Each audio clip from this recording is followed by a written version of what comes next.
तेज हवा, पहाड़ जैसे ऊंचे ऊंचे लहरें, लाखों टन पानी का दबाव, ये सब मिलकर भी एक कार्गो जहाज को डुबो नहीं पाते।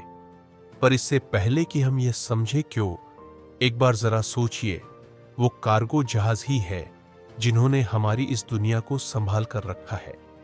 अगर ये कार्गो जहाज एक दिन के लिए भी बंद हो जाए तो पूरी दुनिया थम सकती है।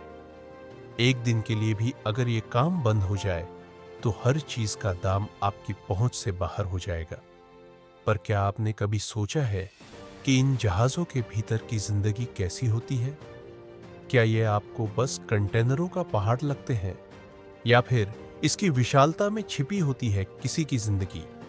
एक ऐसी जिंदगी जो दुनिया के किसी और कोने से बिल्कुल अलग है, जो समुद्र की विशालता से लड़ती है, रोज मौत के साए से जूझती है और आपको एक आसान जीवन देती है। तो आइए चलें दुनिया के सबसे विशाल कार्गो जहाज के भीतर, मायर्स्क लाइन के एक कंटेनर जहाज में। इस तरह के जहाज दुनिया में सिर्फ 31 बनाए गए थे। ये जहाज 1312 फीट लंबे, 193 फीट चौड़े और 240 फीट ऊंचे होते हैं। अगर आप इसकी डेक पर खड़े हों तो समुद्र की सतह से लगभग 200 फीट ऊपर होंगे।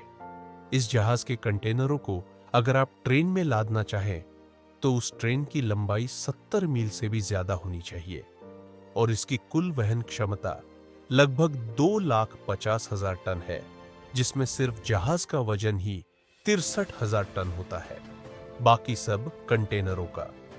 मजेदार बात यह है कि इन जहाजों में कोई डेक नहीं होता, क्योंकि उद्देश्य होता है अधिकतम कंटेनर ले जाना। हालांकि यह कुछ जोखिम लेकर आता है।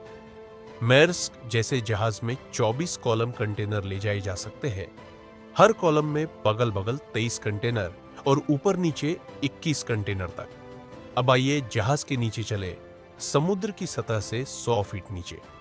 यहाँ के नजारे देखकर आप समझ सकते हैं कि अगर क्रू को नीचे जाना हो तो उन्हें बहुत ढलवां सीढ़ियां चढ़नी उतरनी पड़ती है।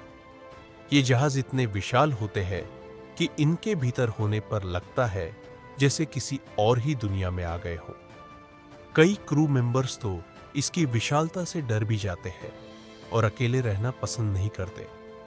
इन जहाजों में टॉर्शन बॉक्स नाम का एक धातु का रिम होता है, जो पूरे जहाज को मजबूती देता है और उसका संतुलन बनाए रखता है। इन रिंग्स के भीतर से एक गलियारा भी बनाया गया है, जहां से क्रू एक हिस्से से दूसरे हिस्से में आ जा सकते हैं। सबसे दिलचस्प बात यह है कि इतने बड़े जहाज को सिर्फ 25 क्रू मेंबर्स की एक टीम ही चला सकती है। ज्यादातर समय ये लोग ब्रिज पर रहते हैं। जहाज के अधिकतर हिस्से में कंटेनर ही होते हैं। हर क्रू मेंबर 4 घंटे की शिफ्ट में काम करता है और दिन रात कभी भी उनकी ड्यूटी हो सकती है।